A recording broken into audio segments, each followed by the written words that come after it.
Magandang hapon, Luzon, Visayas at Mindanao. Ito na po yung lingkod, si Kaagapay natin sa Kaagapay ECTV. No? Mga kaibigan, mga Kaagapay, nandito tayo ngayon sa ika-4 na palapag ng Jidisco Building. Ang Jidisco Building ay matatagpuan sa Mabini Street, Ermita, Manila. So ngayon, nandito tayo ngayon sa ika-4 na palapag ng Jidisco Building, at ito po ay pinuntahan natin itong Incorporated Services Development Recruitment Agency, no? Ito ay sa pamamagitan ni Mr. Ahmad, no? Siya po ang CEO ng nasabing recruitment agency. Alam niyo, good news, ang good news, mga kaibigan, mga kaagapay, sa tagal na natin na nag-iikot dito sa buong Kamaynilaan, no? Ang ISD, kilalang kilala na po, mga kaibigan, sa pagpapaalis ng mga kababayan natin ng mga Pilipino, no? Patungo sa labas ng bansa bilang mga household workers, no? Sa bansa ng Middle East country, no? Kaya ngayon makikita natin, nandito tayo sa loob, mga kaibigan, mga kaagapay, kaya sa mga kababayan natin na may nagnanais na mag-ibang bansa, dapat piliin nyo yung mga agencies na kung saan hindi kayo mapapahamak. Ayan, makikita natin sa loob, no? Makikita natin kanina yung sa araw, yun na sa loob nun ay yung conference room, training ng PIDUS at saka yung tawag nito, Manila's office, no? At komportable mga kababayan natin, mga OFWs, pag dito nag-apply, dahil sila ay mayroong tinatawag na air condition, no? Hindi po mainit sa loob ng nasabing agency, kaya condition, no? Yung mga mag-apply, hindi naiinitan at medyo dahil malamig, no? At maayos ang kanilang arrangement. Dahil yan makikita natin, mga kaibigan, mga kaagapay, yan. Mayroon pang tinatawag na waiting area para sa mga OFWs na mga aplikante na nag-apply. Dapat ang isang agency ay may waiting area, no? Nakaupo yung mga aplikante. Yan po ang kasi ang talagang required ng DMW. So, dapat nakaupo ang mga aplikante, komportable sila habang naghihintay sa tawag, sa kanilang pag-apply, sa kanilang pag-interview. Dapat nakaupo na maayos yung mga applicants, no? Hindi yung naghihintay sila ng interview ay sobrang init at nakatayo lang. Dito, komportable, nakaupo yung mga applicant. Yung iba nga pwedeng umidlip muna bago ang interview, no? Ayan, makikita natin kanina, mayroon pa silang ayan. Ang kanilang yung both area, no? OFW's both area na kung saan dapat pag nag-assist kayo ng mga OFWs, mayroon talagang both na kung saan nandoon po ang mga staff sa loob, no? At para walang papasok, labas-pasok at magulo, dapat kailangan may both area ang isang recruitment agency, no? At habang sila ay nakaupo, maghintay sa tawag, no? Kaya makikita diyan, no, may mga salamin, no? May parang hall lang salamin para pag tinatawagan sila, tatagos ang kanilang mga tawag, maririnig ng mga nakaupo at hindi mahihirapan. Yan, makita natin, no? At yan, makita natin, dapat habang naka-standby ang mga OFWs, mayroong mga reminders, no, para sa mga OFWs, no, upang maiwasan nakakapagbasa-basa sila na kung anong mga paalaala, upang magiging naman sila, safe sila sa kanilang pag-apply, maiwasan na sila ay magiging biktima ng mga illegal recruitment. Ayan. Kaya dapat bigyan natin ng sapat na protection ang mga OFWs, komportable sila sa loob, no? Habang sila ay naghintay ng interview. Yan, nakita natin, medyo nagpapaypay siya. Pero medyo malalayo sa aircon. Pero ang maganda, guys, no? Komportable naman lahat, no? Siyempre, At, nasa loob sila. Hindi lahat naman nasasakop ng aircon agad yan. Kaya yan, makikita natin, no? Dapat maayos ang arrangement ng sa loob ng agency. At alam nyo mga kaibigan, mga kaagapay, may isang dekada o magdadalawang dekada na po na itong agency na to ay sa daming napalis at talagang makita natin bakit sila tuloy-tuloy. Ang iba dyan nagsasara dahil maraming violations, no, sa DMW. Kaya dapat ganyan, no? Makita kayo ng DMW, walang upuan ang inyong mga aplikante, may tendency mabigyan kayo ng warning ng DMW. Kaya napakaganda yung kanilang sit-up, no, arrangement sa loob ng agency, no. Ayan. Kaya maliban dyan, sa loob ng kanilang yan, may area ng waiting area, both section or both, no, section or area. Sa loob niyan, kasunod yung office ng kanilang bus, no. Then sa likod, kaloob-looban, makikita doon, hindi lang tayo nakapasok, nandoon po yung briefing rooms, no, briefing rooms. Then yung training rooms, at nandoon din po yung kanilang conference room. At nandoon din po yung nakapasok tayo dyan minsan, at nandoon din po yung kanilang yung manager's office, no. Kompleto. Hindi ko mabanggit kung anong mga rooms mayroon doon. Akala mo maliit lang dito sa harapan, pero sa kaloob-looban yan mga kaibigan, mga kaagapay, ay kompleto. Kaya yan ang hinanap ng DMW o Department of Migrant Workers, no, sa pamumuno ni Mr. Hans Leo Kakdak, na maayos, no, ang agency. Dapat, no, maayos ang convenient, no, yung malawak pa sa loob. tawag nito, yung arrangement ng agency, na hindi mahirapan yung mga applicants, no, habang naghihintay.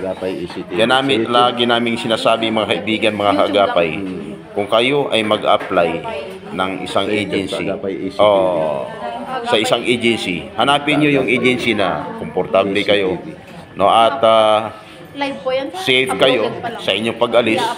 At pag hindi may iwasan, mayroong mga problems pagdating sa labas ng bansa, guys, dapat maayos yung mga sumasagot sa kanilang mga linya, no, maayos kausap, no, at hindi arrogant. Kaya dito makikita namin mga kaibigan, mga kaagapay, may nakausap tayong mga staff, sobrang nilang bait, no, at maayos ang pag-entertain nila sa mga OFWs, no. Kaya napakasarap isipin ng isang agency kung saan maayos mag-approach sa kanilang mga aplikante, no, sapagkat kung wala itong mga aplikante, no, bagsak ang isang recruitment agency. Business to, no, business yan. Kaya ating panawagan sa mga OFWs sa nagbabalak mag-abroad pa lamang, dapat maninigurado kayo, mag-apply kayo ng mga agencies na sigurado safe kayo, iba't ibang mga hindi kayo maloko ng mga illegal recruiters, no. At pagdating nyo sa labas ng bansa, ligtas kayo sa anumang mga kapahamakan. Ito po yung nasa labas, mga kaibigan, mga kagapay, makikita ninyo, no? Lumabas lang tayo. Ito yung pinaka-hallway ng 4th floor, no. So maraming mga recruitment agencies dito. Ang iba, ito po yung elevator, no, binigyan ng suspension ng DMW sapagkat maraming mga violations. Hindi ibig sabihin pala na may elevator pa, no. Elevator. Maliban sa elevator, 4th floor po kayo. No, hanggang 4th floor, no. Hanggang 5th floor ito, no. At hanggang 5th floor mayroon silang elevator going down to ground floor. So mayroon ding tawag nito stairway doon. na just in case So, kung okay nagkaroon ang ng elevator, dito ka dadaan at problema ang elevator, pwedeng Dito dumaan ka sa dadaan stairway, no?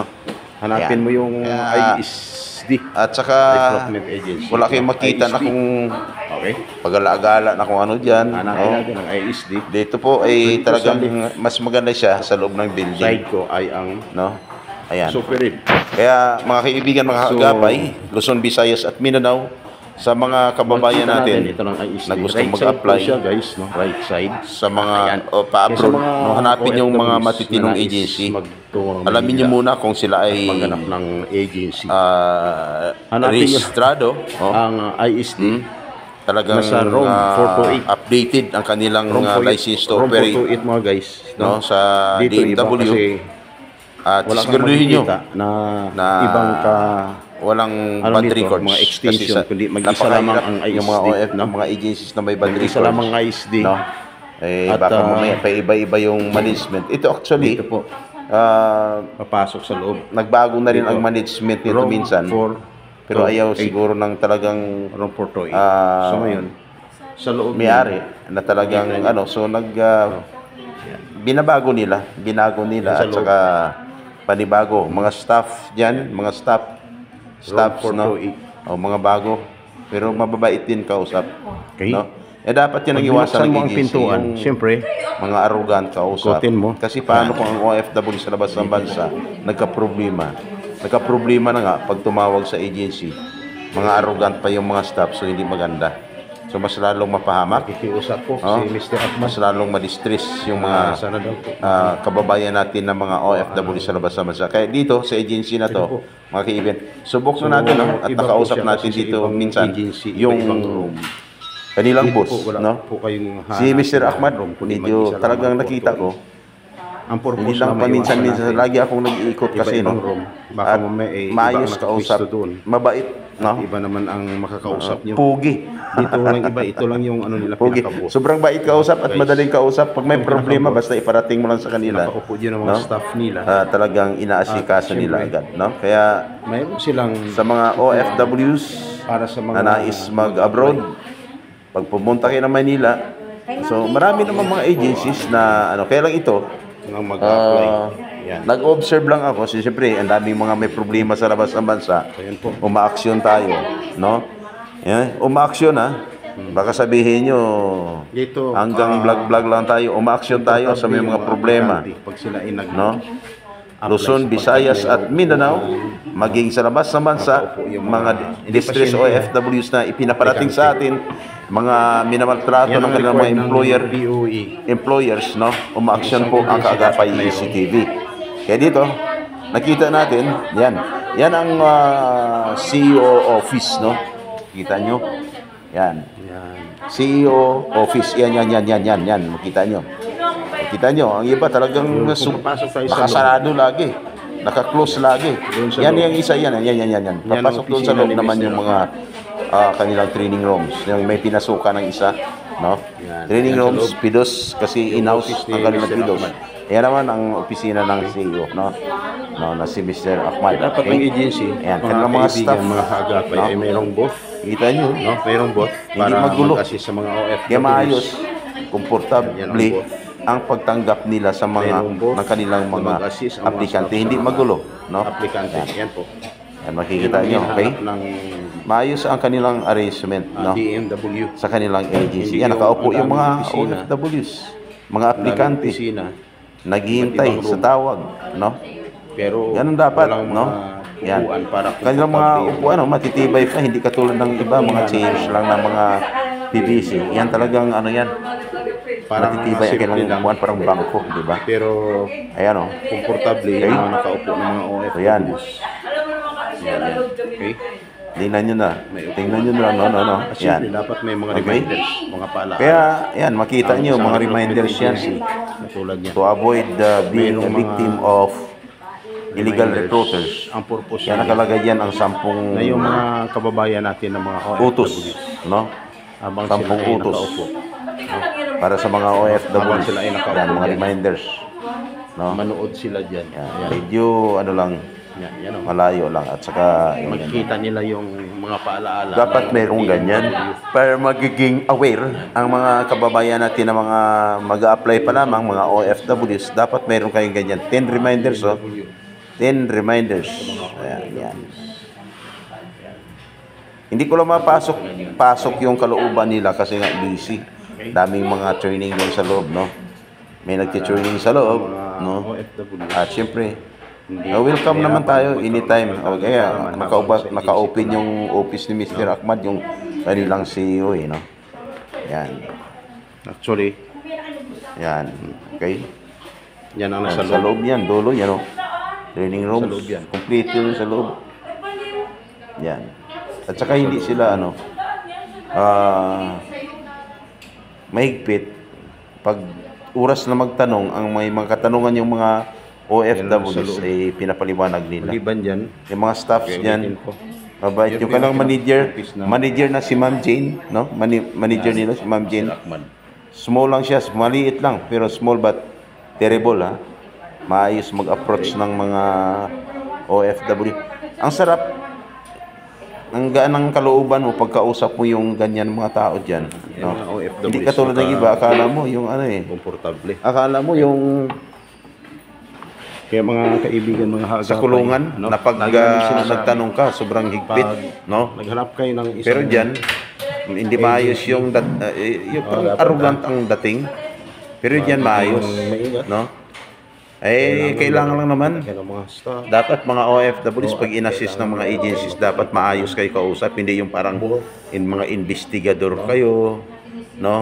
Nagigpitig-pitan kayo na May makikita kayo sa pagpapasok, sa pagkatapos, likod yan. yung pala may tinatago na hindi maganda sa mga OFWs. Papuntang Saudi. Or talagang may Mga briefing rooms. record na pala kayo na hindi maganda sa DMW. Dapat, huwag naman ganun kasi para hindi mailang yung mga aplikante. Malaki pa yan, guys. Tinan nyo, binabahan sila ng aplikante. Sabi niya sa akin. Diba? Ayun, may aircon, no? Yan. Sa pinakaloob niyan, may aircon din. Ko sa akin. Yan. Sa pinakaloob-loob ng office nila, may aircon din. Yan, yan. O, diba? Pag tinawag yung isa, Mas maganda. hindi magulo. Yan ang Nakaupo. record ng PO, No? ng DMW. Hindi napapagod. At pag nag-interview, pasado. Kasi hindi napapagod yung naghihintay na for interview. May aircon. Yan, yan, yan. Aircon yan, no? Yan. Okay. Kaya napakasarap. Dapat ang mga OFWs sabang nag-a-apply, no? Bigyan ng So, mahalagang wala pa. bigyan ng importansya sapagkat sila ay alis Kanya pagdating. para naman magiging Lalabas tayo. condition at hindi mamumroblema. Ka dito, kadadaan. Mas lalong mamumroblema kasi iba nag-a-apply pa lang, gutom lang inabot. Pero diyan nakita ko kanina may pumapasok pa ng mga no? Naghahati ng pagkain. May kantin sa baba na pag oras na gutom sila pwede silang kumain. Hindi katulad ng iba diyan, tabi-tabi lang ng kalsada, ng highway. Hindi lang alikabok, mainit pa. At malayo pa, pag nagutom, malayo pa sa mga fast foods o restaurant. Nahirapan sila, kaya yan, no? Recruitment Agency. ISD, ha? Nakita nyo, ha? Tingnan nyo. Luzon, Visayas, Incorporated Services Development, sana no? is mag-apply With POE license, no? Number DMW 264 LV ito po yung ISD 020 Recruitment Agency 8024-R, no? So, para malaman Ayan. So yan, Incorporated yung pinakabus Services nila Development. si Mr. Ahmad, No? ulitin ko. Yan. Kaya With huwag kayo PO mag-otubili. license number Galing pa kayo ng dash malalayong probinsya, 64 no? Ayan, may mga LV accommodation din dash sila.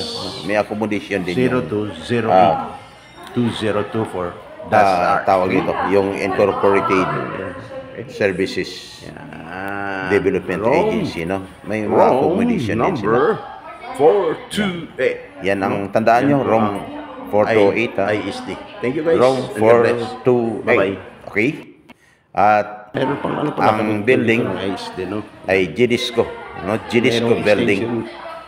ROM pa ang At ISD. Dito. matatagpuan lamang yan sa Mabini Street, Station Road. Ermita, Manila. Yan ang sa likod ng kanilang may another extension sila ginagawa pa lamang. Kasi habang parami ng parami yung kanilang mga aplikante, siyempre hindi pwedeng magtatambakan na lang doon.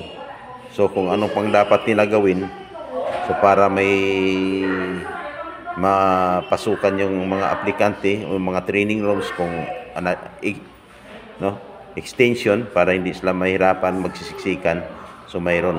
Hindi natin alam kung gagawin din ng accommodation yan, no? Ayan, okay. Yan ang kanilang yung door, no? Naka tawag nito. Blind. No?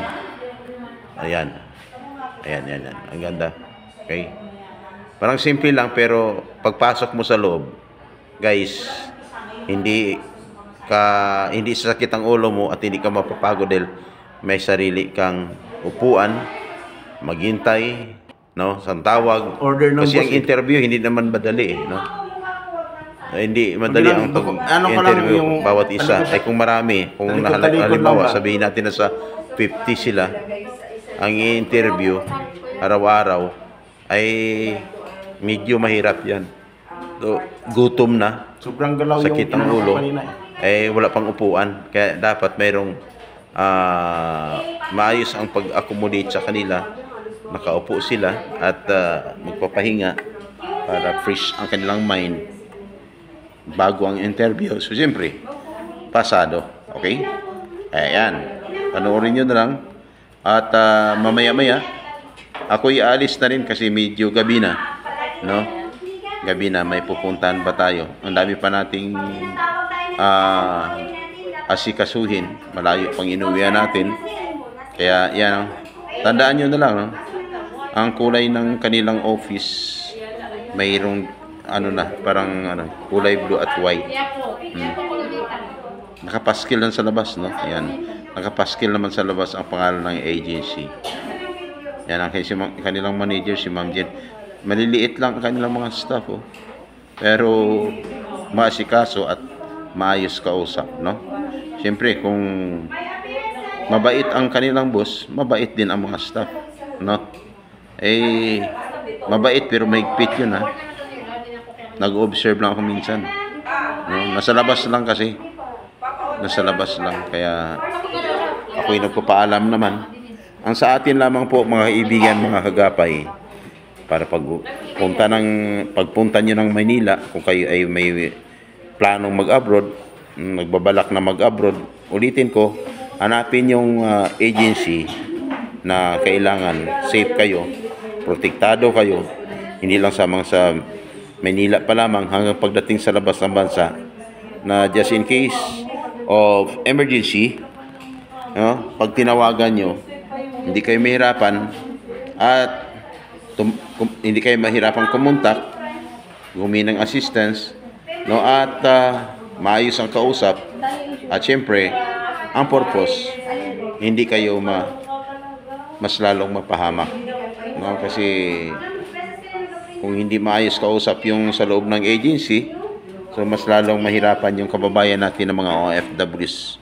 At minsan nakausap ko naman yung may-ari nito na si Mr. Ahmad, ay pag may problema sa labas sa bansa, hindi naman nila pinapabayaan. Kaya nakakasigurado tayo at kilala nila ako, no, at safe kayo pagdating sa labas sa bansa. Pero sana lahat ang aming nakikita ay hindi lamang dito hanggang pagdating sa labas sa bansa.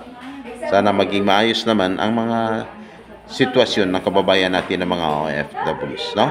Kaya ulitin ko, sa nais mag-apply, yan, nakikita niyo yung address, no? Nakikita niyo yung address, yung location, no? Yan, at sana lahat kayo ay magiging matagumpay kung kayo ay may balak na mga ibang bansa. Mabuhay!